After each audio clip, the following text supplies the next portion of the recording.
નમસ્કાર વિદ્યાર્થી મિત્રો. તો હવે આપણે આગળનો ટોપિક ચેપ્ટર 9 ની અંદર જોઈશું પ્રકાશનું વક્રીભવન. અત્યાર સુધી આપણે એક ટોપિક જોયો તો પ્રકાશનું પરાવર્તન, એના ઉપરથી થોડા દાખલા બી જોયા, અરીસાનું સૂત્ર, મોટવણી, આર અને એફ વચ્ચેનો સંબંધ. એ સૂત્ર માત્ર તમારે તૈયાર કરવાના છે, એની થિયરી આ પરીક્ષા પૂરતું યાદ રાખવાની નથી, એ ખાસ નોંધ લેવી. બરાબર. હવે આગળનો ટોપિક લઈએ આપણે પ્રકાશનું વક્રીભવન. વક્રીભવન એટલે પરાવર્તનમાં આપણે શું કહેતા હતા? જઈને પાછા આવવું. વક્રીભવનમાં એકવાર પ્રકાશ જતો રહે એટલે આર પાર થઈ જાય, એને કહેવાય છે વક્રીભવન, એટલે કે પ્રકાશનું વાંકું વળવું, એને આપણે કહીએ છીએ વક્રીભવન. બરાબર. તો વક્રીભવન થવા માટે પારદર્શક માધ્યમની જરૂર પડે. પારદર્શક માધ્યમ એટલે ધારો કે પાણી પણ હોઈ શકે, કાચ પણ હોઈ શકે, આરપાર જોઈએ એવું ક્રિસ્ટલ પણ હોઈ શકે. એ બધા માધ્યમને આપણે પારદર્શક માધ્યમ કહેવાય. આ સપાટીને દોરેલો લંબ, અહીંયાથી કોઈ પ્રકાશનું કિરણ આપાત થાય છે, તો આ કિરણને આપણે કહીશું આપાત કિરણ, આને આપણે કહીશું આપાત કિરણ. આ ખૂણાને આપણે આઈ વડે બતાવીશું. બરાબર. આપાત કોણ અહીંયા જનરલી આપણે θ1 વડે બતાવીશું. આપાત કોણને શેના વડે બતાવીશું? θ1. આ પ્રકાશ સીધે સીધો જતો નથી, બરાબર, પરંતુ પ્રકાશનું થોડુંક વળી જાય છે. બરાબર. તો આ જે કિરણ છે એ કિરણને આપણે કહીશું વક્રીભૂત કિરણ. એને આપણે શું કહીશું? વક્રીભૂત કિરણ. વક્રીભૂત કિરણે લંબ સાથે બનાવેલો ખૂણો θ2, એને કહીશું આપણે વક્રીભવન કોણ. એને આપણે શું કહીશું? વક્રીભવન કોણ. આ જે θ1 છે એને આપણે કહીશું આપાત કોણ. ખ્યાલ આવી ગયો? આકૃતિની અંદર પ્રકાશનું વક્રીભવન, અને આ સંપૂર્ણ જે ઘટના છે એ ઘટનાને આપણે કહીશું પ્રકાશનું વક્રીભવન. ફરીથી આવનારું કિરણ છે એને આપાત કિરણ કહીશું. સપાટી પાસેથી જે વાંકું વળી જાય એને આપણે વક્રીભૂત કિરણ કહીશું. આપાત કિરણ એ લંબ સાથે બનાવેલો જે ખૂણો છે એને આપણે θ1 એટલે કે આપાત કોણ કહીશું. વક્રીભૂત કિરણ એ લંબ સાથે બનાવેલો ખૂણો છે એને આપણે વક્રીભવન કોણ કહીશું. ખ્યાલ આવી ગયો? અને બીજી વસ્તુ કે આ પ્રકાશનું કિરણ સીધે સીધું જતું નહીં, કે તો લંબથી દૂર જાય અને કે તો લંબની નજીક આવે, એની ચર્ચા આપણે થોડી વાર પછી કરીએ. બરાબર. હવે વક્રીભવનના નિયમો જોઈએ. તો વક્રીભવનના કુલ 2 નિયમો છે. નંબર 1, પ્રથમ કે આપાત કિરણ, બીજું વક્રીભૂત કિરણ,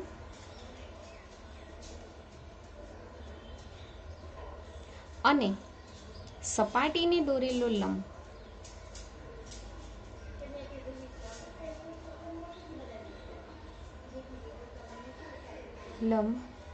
એક જ સમતલમાં આવેલા હોય છે. એક જ સમતલમાં આવેલા હોય છે. આ પહેલો નિયમ.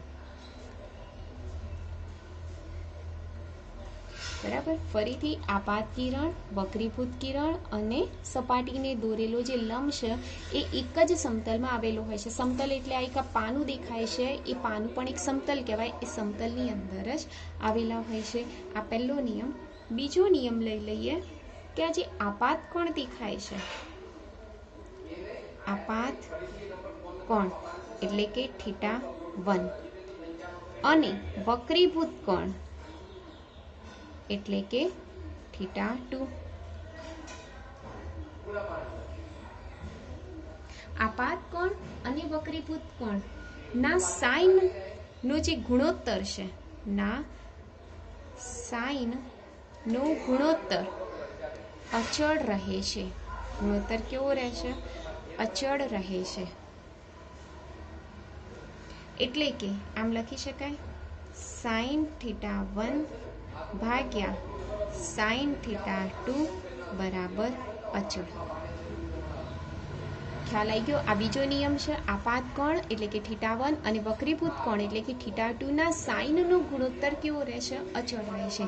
આ જે અચળાંક છે એ અચળાંકને કહેવાય છે માધ્યમનો સાપેક્ષ વક્રીભવનાંક. એને આપણે શું કહીએ છીએ? માધ્યમનો સાપેક્ષ વક્રીભવનાંક. આ જે નિયમ છે એ નિયમ જેને આપ્યો છે એ છે સ્નેલ.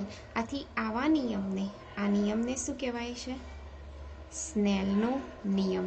આ નિયમને આપણે કહીશું સ્નેલનો નિયમ. ફરીથી કહી દઉં તો પહેલો નિયમ તો ખ્યાલ આવી ગયો, આપાત કિરણ, વક્રીભૂત કિરણ અને સપાટીને દોરેલો લંબ એ એક જ સમતલમાં આવેલા હોય છે. બીજો નિયમ કે આપાત કોણ એટલે કે θ1 અને વક્રીભૂત કોણ એટલે કે θ2 ના સાઇનનો જે ગુણોત્તર છે, ગુણોત્તર કેવો રહેશે? અચળ. આ અચળાંકને શું કહેવાય છે? માધ્યમનો સાપેક્ષ વક્રીભવનાંક. આ નિયમ કોને આપ્યો હતો? સ્નેલે આપ્યો હતો. એટલે આ નિયમને આપણે શું કહીએ છીએ? સ્નેલનો નિયમ. હવે જો આગળ આપણે વાત કરી લઈએ તો અહીંયા આપણે કીધું હતું કે sin θ1 ભાગ્યા sin θ2 એને આપણે સાપેક્ષ વક્રીભવનાંક. સાપેક્ષ વક્રીભવનાંક એટલે n21. n21 એટલે 1 ની સાપેક્ષે 2 નો વક્રીભવનાંક, જેને આપણે આવી રીતના લખી શકીએ n2 ભાગ્યા n1. n1 આ બાજુ લઈ લઈએ, sin θ2 આ બાજુ લઈ લઈએ એટલે સૂત્ર બનશે n1 sin θ1 બરાબર n2 sin θ2. જ્યાં n1 એટલે આ જે આકૃતિ દોરી છે, આકૃતિ એટલે આ બહારનો વક્રીભવનાંક અને n2 એટલે આ માધ્યમની અંદરનો વક્રીભવનાંક. આ ખાસ યાદ રાખવાનું. બરાબર. બહાર જનરલી હવા હોય છે પણ ક્યારેક પાણી પણ હોય છે, એટલે જેવું રકમમાં કીધું હોય એ રીતના તમારે સપોઝ કરવાનું.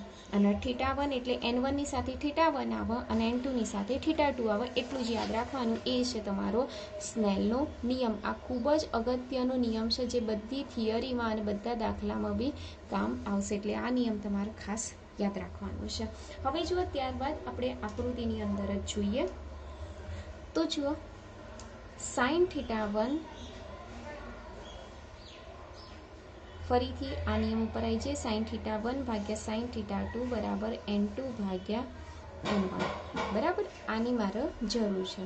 હવે જુઓ આકૃતિ સહેજ હું દોરું છું તો તમે ખાસ ધ્યાન આપજો કે દાખલા આકૃતિ દોરેલી છે એમાં સમજાવી દઉં છું. દાખલા તરીકે બહાર હવા અને અંદર આ કાચ છે, એટલે હવાનો વક્રીભવનાંક ઓછો કહેવાય, કાચનો વક્રીભવનાંક કેવો કહેવાય? વધારે કહેવાય. તો જુઓ સહેજ આની અંદર હું તમને સમજાવું. નંબર 1,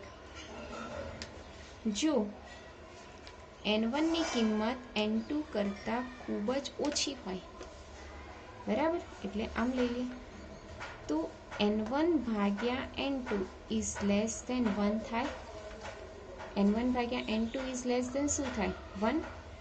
માટે n2 ભાગ્યા n1 ઇઝ ગ્રેટર ધેન 1 થાય. ધ્યાનથી જોજો, આ 1/2 ઇઝ લેસ છે તો 2/1 ઇઝ ગ્રેટર થાય. તો n2 ભાગ્યા n1 જો 1 કરતાં વધારે હોય તો sin θ1 ભાગ્યા sin θ2 ઇઝ ગ્રેટર ધેન 1 થાય. જો હું શું કહું છું ખાસ ધ્યાન આપજો. જો n1 is less than n2 હોય તો n2 છેદમાં જતા રહે, બરાબર, એટલે અહીંયા 1 આવી જાય.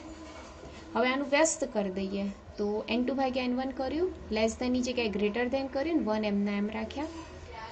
n2 ભાગ્યા n1 ની જગ્યાએ મેં શું લખ્યું? sin θ1 ભાગ્યા sin θ2 ઇઝ ગ્રેટર ધેન 1 થાય.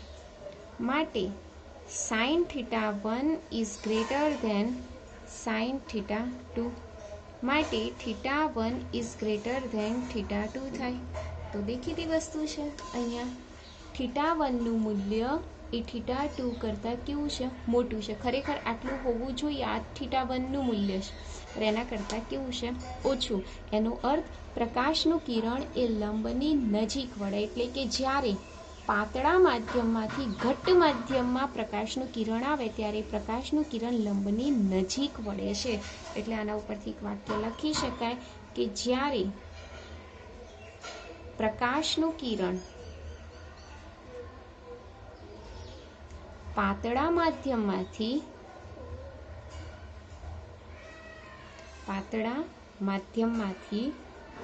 ઘટ્ટ માધ્યમમાં આવે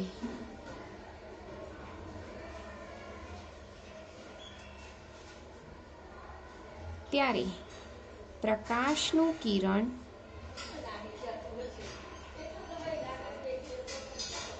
લંબની નજીક વળે છે, લંબની નજીક વળે છે.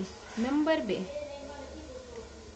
જો n2 ની વેલ્યુ એટલે કે n1 ની વેલ્યુ n2 કરતાં મોટી હોય. આનો અર્થ શું થયો કે બહાર કેવું માધ્યમ હોય, ઘટ્ટ માધ્યમ હોય અને અંદર કેવું માધ્યમ હોય, પાતળું. એટલે જ્યારે પ્રકાશનું કિરણ ઘટ્ટમાંથી પાતળા તરફ આવે ત્યારે શું થાય તો જુઓ, આવી રીતે જ કરીએ. n1 ભાગ્યા n2 ઇઝ ગ્રેટર ધેન 1 થાય, માટે n2 ભાગ્યા n1 ઇઝ લેસ ધેન 1 થાય, માટે sin θ1 ભાગ્યા sin θ2 ઇઝ લેસ ધેન 1 થાય, માટે sin θ1 is less than sin θ2. એનો અર્થ θ1 ઇઝ લેસ ધેન θ2 થાય. ખ્યાલ આવ્યો? એટલે આના માટે જો અલગથી આકૃતિ દોરું તો આ એક પારદર્શક માધ્યમ, બરાબર, આ સપાટીના દોરેલો લંબ. તો જ્યારે પ્રકાશનું કિરણ ઘટ્ટ માધ્યમમાંથી પાતળા માધ્યમમાં જાય ત્યારે એને જવાનું તો સીધે સીધું, પણ એ થોડુંક આ દિશામાં જતું રહેશે, આવી રીતે, બરાબર. એટલે આ જે છે θ1 અને આ કેવો થઈ જશે θ2. એટલે θ1 કરતાં θ2 કેવા થઈ ગયા, મોટા થઈ ગયા. તો આવા કિસ્સામાં તમે આવી રીતે જ વાક્ય લખવું હોય તો શું લખી શકો કે જ્યારે પ્રકાશનું કિરણ ઘટ્ટ માધ્યમમાંથી પાતળા માધ્યમમાં આવે ત્યારે પ્રકાશનું કિરણ લંબથી દૂર જાય છે. શું લખશો અહીંયા? લંબથી દૂર જાય છે. એટલે આનું આ જ વાક્ય તમારે અહીંયા લખવાનું છે, બરાબર. એ તમારે જાતે લખી દેવાનું છે. ખાલી ફરક શું છે? ઘટ્ટમાંથી પાતળા માધ્યમ અને અહીંયા લંબથી ક્યાં જાય છે? દૂર જાય છે. તો આ તમારા દાખલા માટે કામનું છે, તમારા નોટબુકમાં પણ ઉતારી દેવાનું છે. ત્યારબાદ જુઓ, આપણે જોઈએ લેટરલ શિફ્ટ વિશેની માહિતી જોઈએ, બરાબર. હવે લેટરલ શિફ્ટ એટલે શું? તો એના માટે એક વ્યવસ્થિત આકૃતિ હું તમને સમજો. આખું ચેપ્ટર આકૃતિ દ્વારા સમજવાનું છે, એ ખાસ ધ્યાન રાખવાનું, બરાબર. જો હવે આ કયું માધ્યમ? પાતળું. આ કયું? ઘટ્ટ. અને આ કયું? પાતળું. આ પ્રકાશનું કિરણ આપાત થાય છે, બરાબર. આ કયો ખૂણો બનશે? θ1. એને જવું તું ક્યાં? સીધે સીધું. ખ્યાલ આવ્યું? પણ પાતળામાંથી ઘટ્ટ જાય ત્યારે એ લંબની નજીક વળે એટલે આ રીતના જતું રહેશે. આ ખૂણો કયો બનાવશે? θ2. હવે એને જવાનું ક્યાં હતું? સીધે સીધું, બરાબર. પણ જ્યારે ઘટ્ટમાંથી પાતળા તરફ જાય ત્યારે એ લંબથી દૂર જાય એટલે આ રીતના જાય. ખ્યાલ આવી ગયો હું શું કહું છું? અહીં પાતળામાંથી ઘટ્ટ જાય એટલે લંબની નજીક ગયો, પછી ઘટ્ટમાંથી પાતળામાં ગયું ત્યારે લંબથી દૂર ગયું, બરાબર. એને જવાનું હતું આ રીતના, પણ એ થોડુંક દૂર ગયું. તો આનો અર્થ શું થયો કે આ કિરણ કહેવાય આપાત કિરણ. આને આપણે કહીશું વક્રીભૂત કિરણ. અને આ જે કિરણ આવ્યું એ કિરણને આપણે કહીશું નિર્ગમન કિરણ. કયું કિરણ કહીશું? નિર્ગમન. અને આપણે કહીશું θ1 આપાત કોણ, વક્રીભૂત કોણ. અને આ જે ખૂણો બન્યો એ ખૂણાને આપણે નિર્ગમન કોણ કહીશું, ઈ વડે બતાવીશું. અથવા તો θ3 પણ લઈ શકો, એવું કશું નહીં. એટલે એને આપણે બતાવીશું ઈ. ઇન શોર્ટ યાદ રાખો, ગોખી જ કાઢો કે પાતળામાંથી ઘટ્ટ જાય ત્યારે લંબની નજીક, ઘટ્ટમાંથી પાતળામાં જાય ત્યારે લંબથી દૂર, ફરીથી પાતળામાંથી ઘટ્ટમાં જાય ત્યારે લંબની નજીક, ઘટ્ટમાંથી પાતળામાં દૂર જાય, ઘટ્ટમાંથી પાતળામાં જાય ત્યારે લંબથી દૂર. અહીંયા વાત કરી હતી મેં લેટરલ શિફ્ટ. તો જો નિર્ગમિત કિરણ અને આ પહેલું કિરણ એ બંને કિરણ એકબીજાને કેવા હોય છે? સમાંતર. યાદ રાખવાનું, નિર્ગમન કિરણ અથવા તો નિર્ગમિત કિરણ અને આપાત કિરણ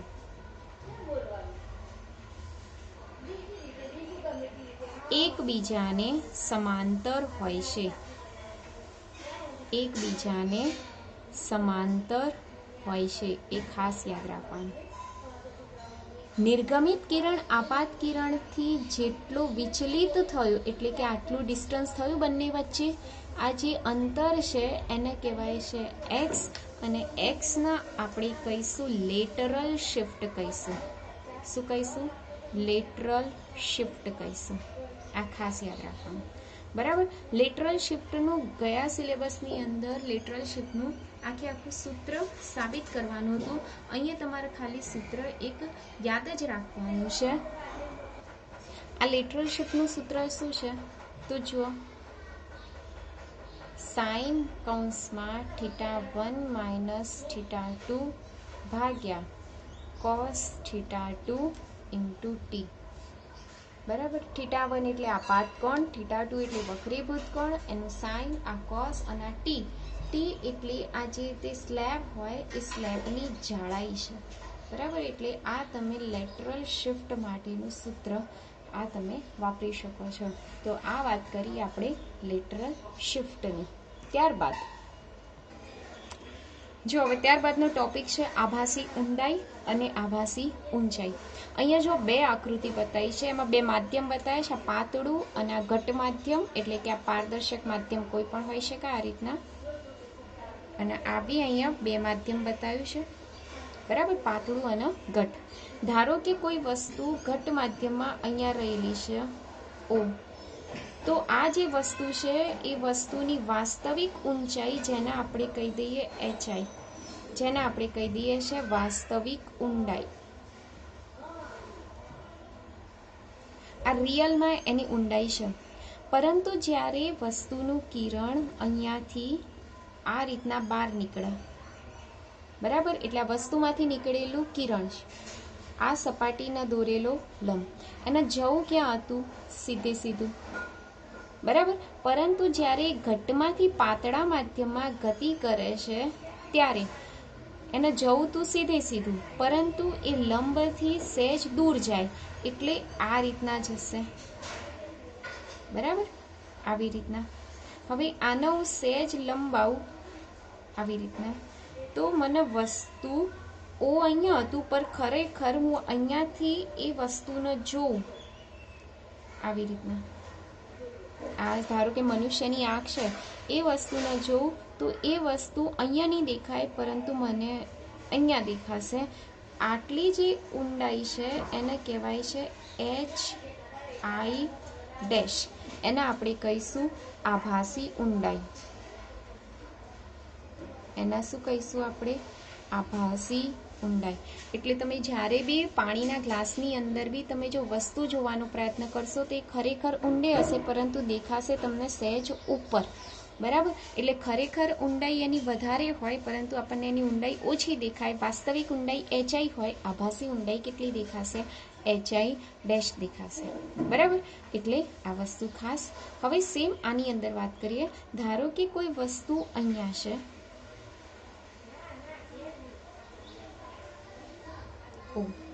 અહીંયા માછલી છે, બરાબર.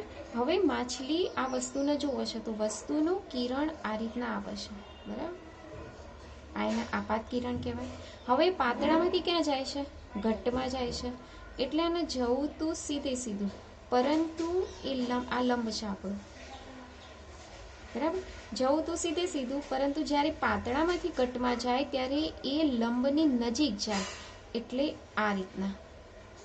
એટલે અહીંયા ધારો કે ફિશ છે, એટલે કે માછલી વસ્તુને જોવે છે. હવે એ આપાત કિરણ છે એને છે કે લાંબુ કરે આ રીતના,